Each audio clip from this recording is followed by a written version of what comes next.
Ford Expedition, Edge, Escape, and Explorer smart key fobs from 2011 to 2025 models typically use a CR2032 battery for their remote functions. When your key fob's range decreases or it stops working altogether, the battery likely needs replacing. First, identify your specific fob model by checking the part number or consulting your vehicle's manual. Use a small flathead screwdriver or pry tool to carefully separate the fob casing without damaging it. Note the battery's orientation inside the fob. The positive side should face up. Remove the old battery and insert a new CR2032 battery, ensuring the positive side faces up. Reassemble the fob casing securely and test all functions like lock, unlock, and remote start. Replacement CR2032 batteries are widely available at auto parts stores or online for $5 to $10. After replacing the battery, your fob may need reprogramming.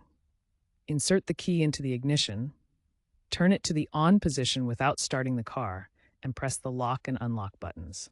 Always ensure the replacement battery is a 3-volt CR2032.